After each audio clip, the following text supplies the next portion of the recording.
Warning, this episode contains references to extreme violence and sexual assault. Please use discretion when listening.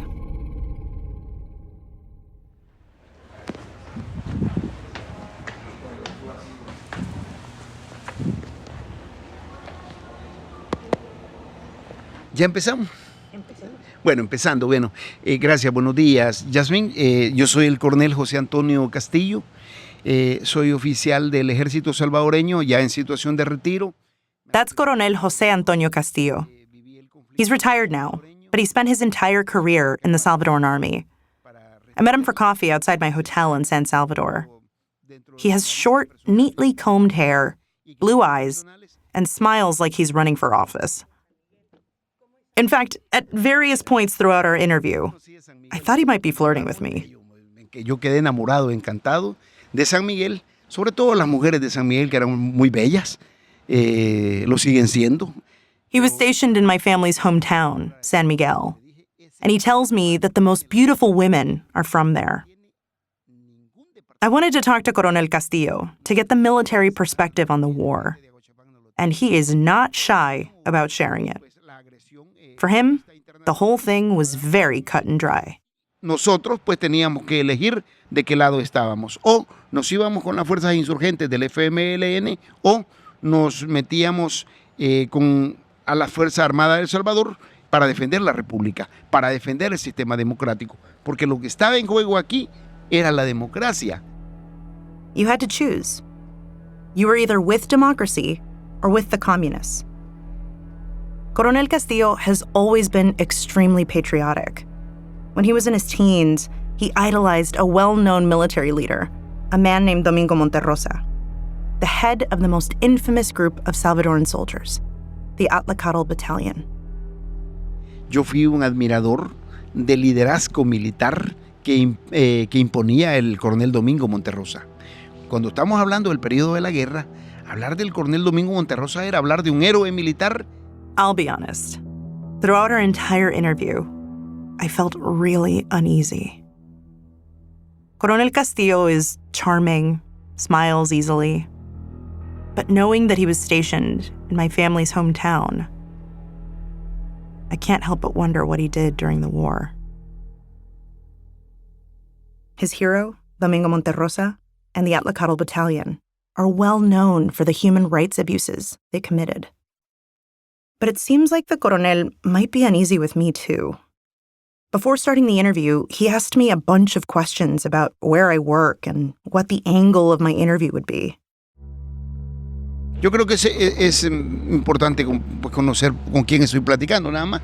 Sí, saber si hay una línea editorial, una tendencia, ¿no? Y digamos, siempre, cada vez que usted escuche una historia, la voy a escuchar dependiendo del lado de quién le cuenta la historia. Whenever you hear a story, you're going to hear it differently depending on who's telling it, he tells me. Coronel Castillo is worried because he feels like a lot of the storytelling about the war is one-sided, that there hasn't been enough attention paid to the violence committed by the FMLN. Casi siempre únicamente se vincula que los escuadrones de la muerte fueron dirigidos por la derecha. Es que aquí existieron escuadrones de la muerte de derecha y de izquierda. And this feeling that the stories told about the conflict are somehow incomplete extends to one of the most controversial moments from the war. The story of a town called El Mozote. Es que en el Mozote queda mucho que investigar. Sí. El Mozote is a small town high in the Salvadoran mountains. It's in a district called Morazán, where some of the worst fighting during the war happened. For many years, the town of El Mozote laid abandoned. But after the war, a crew of forensic specialists came from around the world to investigate what had happened to this small town. And they discovered bodies. Hundreds of bodies from what would later be called the El Mozote Massacre.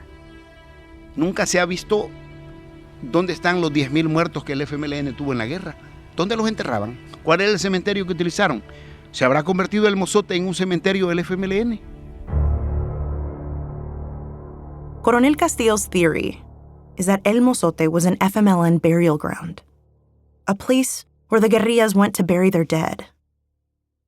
When I ask him what happened to the townspeople, he tells me that in December of 1981, there was a big battle that happened in El Mozote.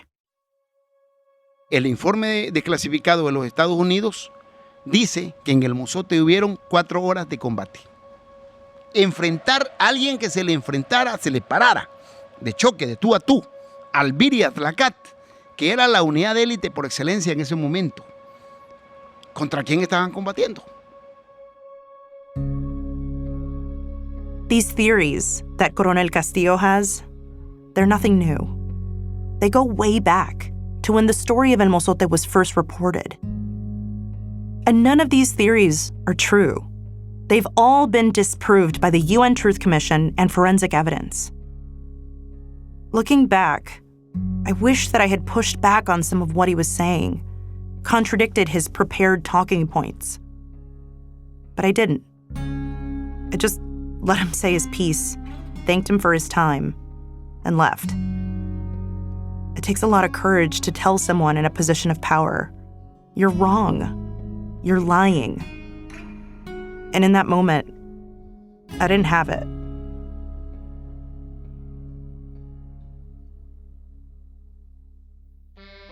The truth of what happened at El Mozote is now part of the official history of El Salvador.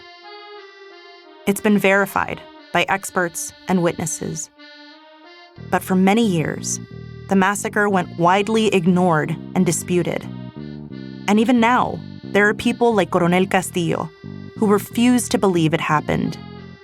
And it's important because how we remember this moment, the stories we tell and the stories we ignore, embody the country's struggle with its past and its present.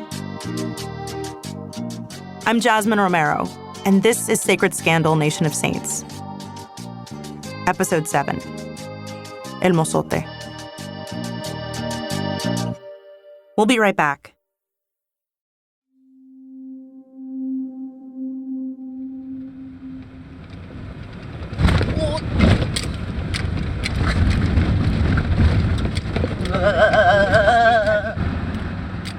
The town of El Mozote is about 2 hours away from my parents' house in San Miguel.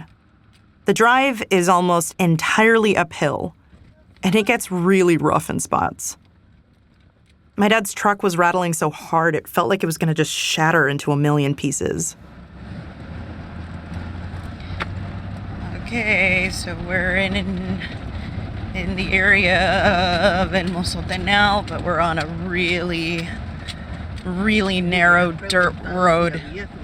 Oh, God. Oh, God. We end up in a paved plaza in the center of a small town. We're welcomed by the man that I'm here to see. ¿Nos del país? ¿Nos del país?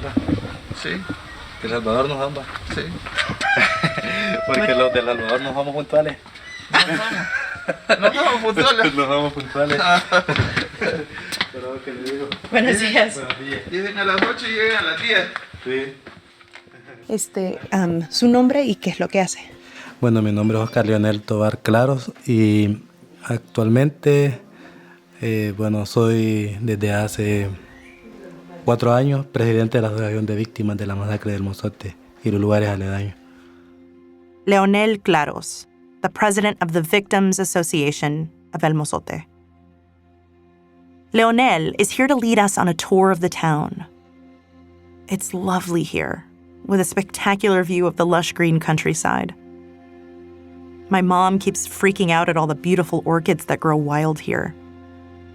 Like most Salvadoran towns, it's centered around a church, La Iglesia de Santa Catarina.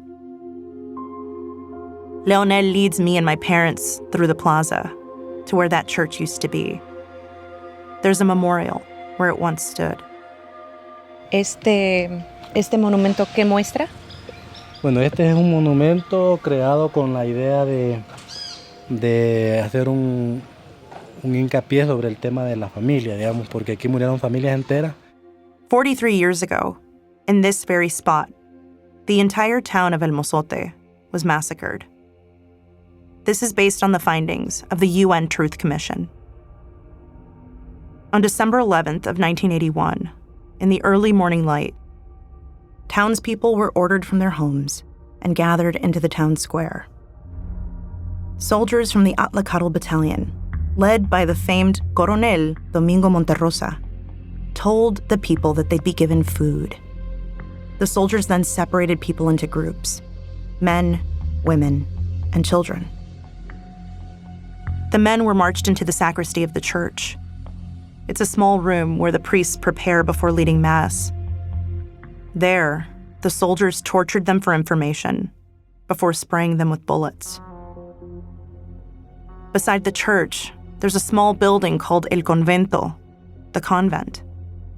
It wasn't really a convent. It was mostly used to house visiting priests when they were passing through the area. That's where the soldiers brought the children. They, too, were killed with gunfire. Finally, across the street, the women were lined up in the yard of a house. They were systematically raped, and then the soldiers pushed them into the house and killed them too. The soldiers then lit the town on fire and watched it burn.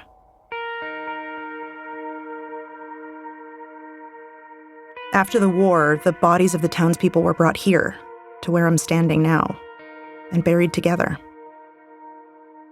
In 1991, a simple memorial was built in their honor.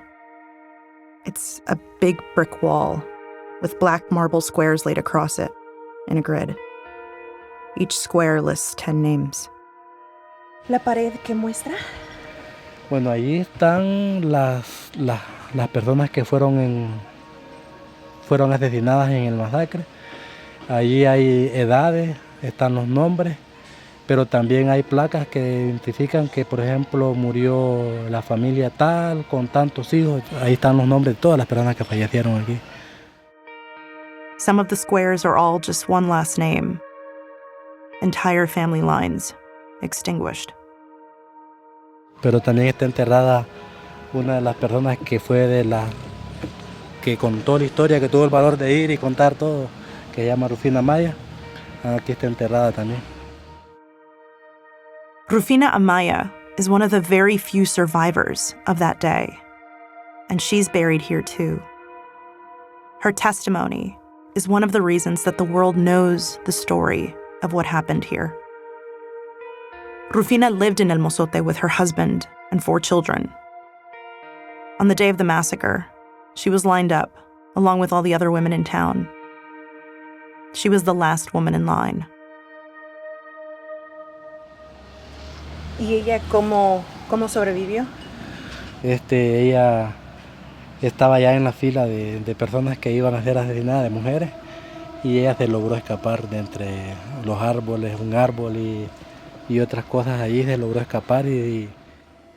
When a soldier wasn't looking, she managed to escape and hide under a bush. She laid there for hours, frozen, listening as the soldiers massacred everyone in town, including her 4 children. As she lay there, she made a deal with God. She vowed that if she was spared, she would dedicate her life to telling the story of what had happened here. And she did. Porque todo el grupo que iban sacando no regresaba. Entonces podíamos ver que toda la gente aquí la sacaron por grupo a matarla a las otras casas. Pues. She told it to tour groups and to journalists. Cuando me sacaron a mí, ya quedaban poquitas mujeres, solo niños quedaban allí en la casa, quitándome mis 4 hijos que yo tenía en mis brazos, entre 2 soldados, porque yo no los quería aflojar, pues. Across the decades, again and again, she told her story. Me arrodillé a la tierra y pedí a Dios y a la Virgen de Guadalupe que me perdonara y que Él me salvara y que Él me sacara de allí. She was found 8 days after the massacre by FMLN soldiers. They interviewed her and began to broadcast the news of the massacre on their clandestine radio station, Radio Venceremos. Desde el corazón de la montaña, Radio Venceremos informando. They also invited journalists from the New York Times and the Washington Post into the area so they could see for themselves and report on the massacre. Here's former New York Times reporter Raymond Bonner reading his notes after interviewing Rufina. The earth was littered with spent M16 automatic rifle cartridges. The house was shambles. "Mama, they're killing me. They've killed my sister. They're going to kill me," screamed the 9-year-old son of Rufina Amaya. She was one who had managed to escape. Mrs. Amaya recalled, "The soldiers had no fury. They just observed the lieutenant's orders. They were cold. It wasn't a battle." Bonner and the New York Times reported that 733 people had been massacred in El Mozote. The Salvadoran government vehemently denied that the story was true.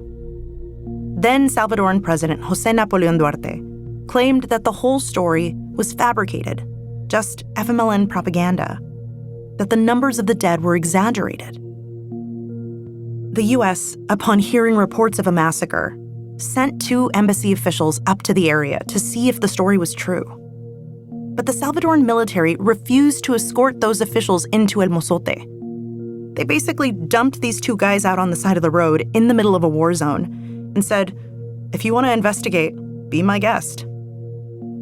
So the officials came back to the embassy and told their boss, "Something happened, but we don't know exactly what."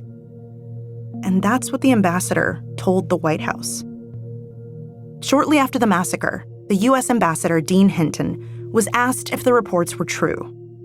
His response, quote, "I certainly cannot confirm such reports, nor do I have any reason to believe that they are true."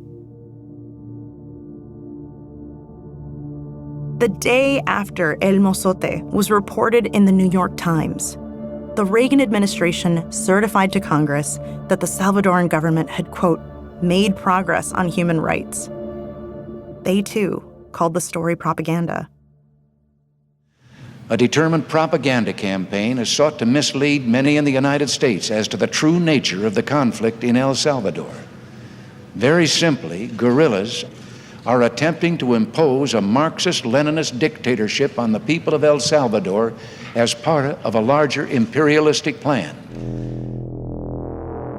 Raymond Bonner, the New York Times reporter who interviewed Rufina Amaya, was removed from his beat reporting on Central America and eventually left the paper. The Wall Street Journal ran an article lambasting the Times, claiming that they'd fallen for communist propaganda. With both governments denying or downplaying the massacre, the story of El Mozote would go basically unheard for another 10 years. When the war finally ended in 1992, the UN sent a commission team to investigate.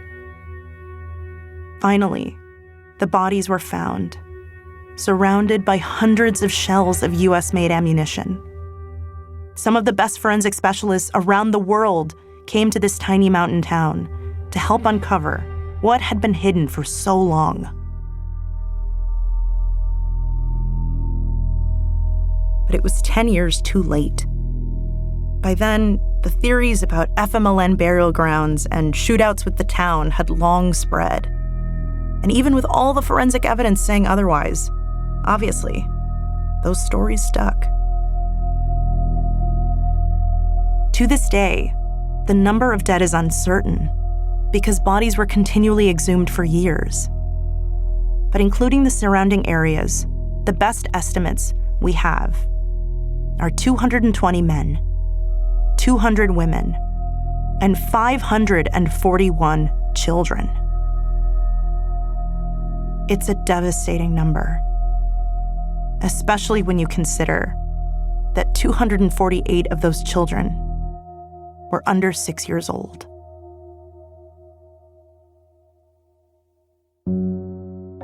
But Coronel Castillo, the military officer we heard from earlier, had an answer for why there were so many children's bodies at El Mozote. His theory is that the children in those graves were child soldiers. O sea, a esos niños fueron entrenados para la guerra, llamados Samuelitos. Samuelitos. It's the name that right-wing Salvadorans give to child soldiers. I don't buy this. On its face, it makes no sense. According to the forensic evidence, hundreds of the dead in El Mozote were babies and toddlers, including newborns. But here's the thing. There's a kernel of truth in the Coronel's theory. There were child soldiers working with the FMLN. But their stories are much more complicated than the one that the Coronel is trying to tell me. And after the break, we'll hear one.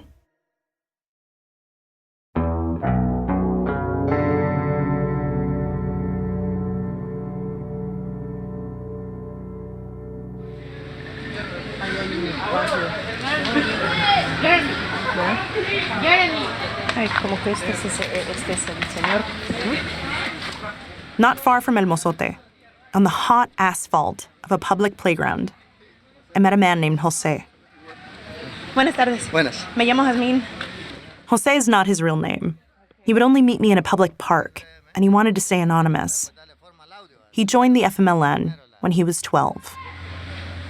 Yo en realidad me integré a los 12 años de edad y estuve 12 años en pleno conflicto.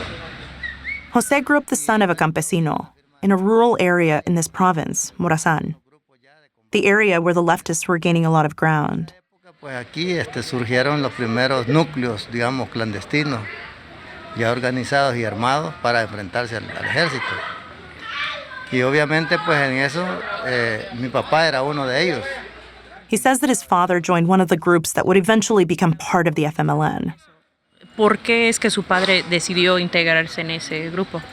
Decidió integrarse al grupo por la falta de libertades en el país, por la falta de oportunidades económicas, por la falta de educación.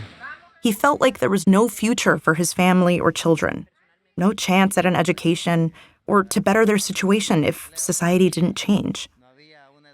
Jose's mother wanted no part in any of it. She worried for her children, and she tried to flee the town with Jose as a child. She was killed by the armed forces. Bueno, a ciencia cierta no sé, pero lo que puedo definir es que el error de ella fue haber querido salvar la vida nuestra yéndose al pueblo, porque se suponía que ella no tenía parte ni arte en la guerra, pues, o sea, simplemente era la esposa de alguien que estaba integrado en el movimiento, pero no era como para que la asesinaran a mi mamá, a 2 tías más y a mi abuela. Entonces, esa es una situación que no, es demasiado grave, pienso yo, pues, ¿verdad? Jose thinks that because of his father's connection with the leftists, the army killed his mother, along with his 2 aunts and his grandparents. But it's hard to say for sure. Because around that time, the army seemed to just be lumping everyone in the area together, counting everyone in Morazán province as a part of the leftists. It was part of a military tactic that's now called draining the sea, to hurt the guerrillas by cutting off their means of support and intimidate anyone who might consider helping them. Draining the sea is associated with the mass murder of civilian populations. El asunto es que había una invasión de parte del ejército que toda la gente que vivía en la zona norte de Morazán, por decir así, ellos dijeron que eran guerrilleros, situación que no era cierto. It was an invasion, he tells me. With the rest of his family dead, Jose felt like his only option was to join his father and join the fight. ¿Cómo es que se integró? Bueno, me integré por circunstancias ajenas a mi voluntad, ¿va? Por sobrevivir a una situación que no había otra opción en ese caso. Yo sabía que mi papá estaba organizado y lo que hice fue buscarlo e integrarme también, sin saber lo que significaba una guerra, mucho menos lo que significaba sobrevivir a una guerra. He was 12 years old. He didn't really understand what joining a war even meant. He went through some basic military training, along with classes on how to read and write, and then went into the conflict. But he insists that he wasn't recruited. Y así pues hay documentales de niños que participamos, pero no fue como lo hacen saber que eran reclutados, no. Nos obligaron a integrarnos a la guerra por las mismas situaciones que ya planteé, porque nos mataron a nuestros familiares, porque nos desintegraron la familia y entonces no teníamos otra opción. They killed our families, he says. We didn't have another option.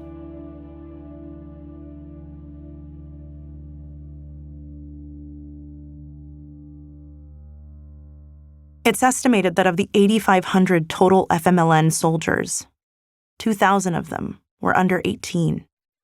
That's what the UN classifies as a child soldier.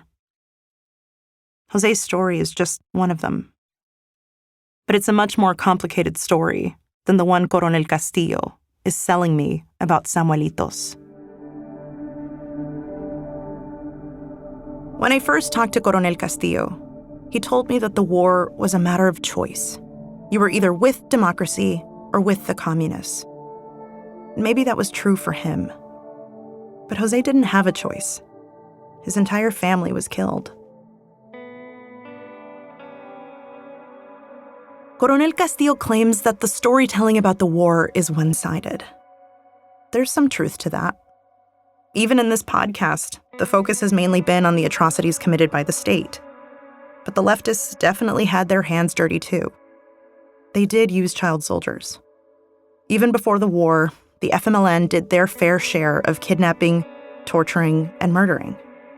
But in the UN Truth Commission's report from after the war, they estimated that the FMLN was responsible for 5% of the atrocities committed during the war.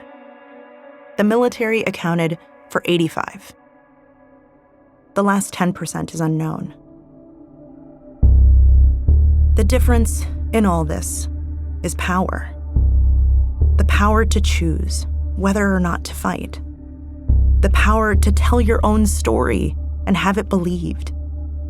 The Salvadoran oligarchy and government got to tell their version of the story. In return, they got billions of dollars in US military aid. Rufina Amaya told her story. In return, she was called a liar. Digo que no es fácil. Para mí no es fácil, pues, pero como no hay más quien cuente, no crea que no fue duro esta historia. Y yo les digo que hay gente que dice todavía que es mentira. No, hombre, es una realidad. Que el que la sufrió pues sabe que es una verdad.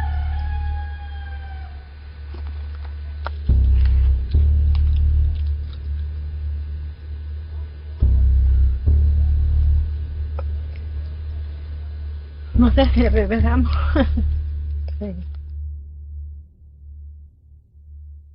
It's not easy for me, she says. But there's no one else to tell it. People say that it's a lie, that it didn't happen. Those of us who lived it, we know the truth. Rufina Amaya spent her life testifying about what happened in her small mountain town. Her testimony was the backbone for one of the earliest investigations into the case, led by the human rights organization, Tutela Legal. It's an organization that was co-founded by Archbishop Oscar Romero. Tutela Legal's report on El Mozote continues to be one of the most extensive and thorough accounts. They led the charge on trying to get justice for the victims and their families. Rufina Amaya died in 2007 of a stroke when she was only 64. She died, waiting for justice to be done.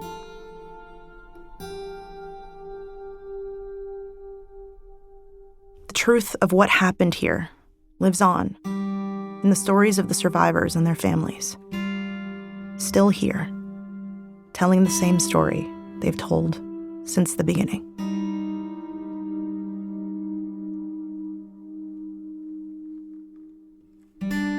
On the next episode, peace finally comes to El Salvador, but it comes at a price.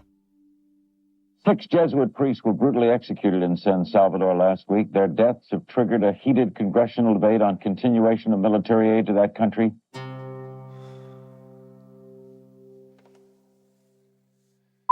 If you want to know more, I highly recommend Mark Danner's book, The Massacre at El Mozote.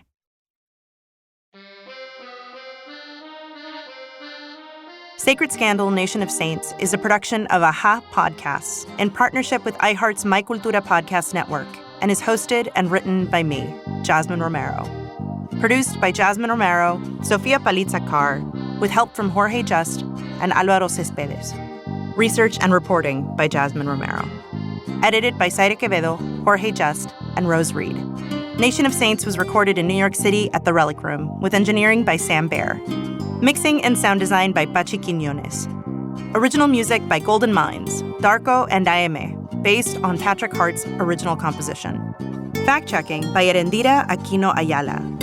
Executive producers are Carmen Graterol, Isaac Lee, Rose Reed, and Nando Villa. Our executive producers at iHeart are Giselle Bances and Arlene Santana. Sacred Scandal was created by Melanie Bartley and Paula Barros. Special thanks to Cynthia Glavick, Joanne Gross, and the Ursuline Sisters of Cleveland. The recordings of Dorothy Kazel in this episode were provided courtesy of the Ursuline Sisters of Cleveland Archives. For more podcasts, go to the iHeartRadio app or wherever you listen to your favorite podcasts.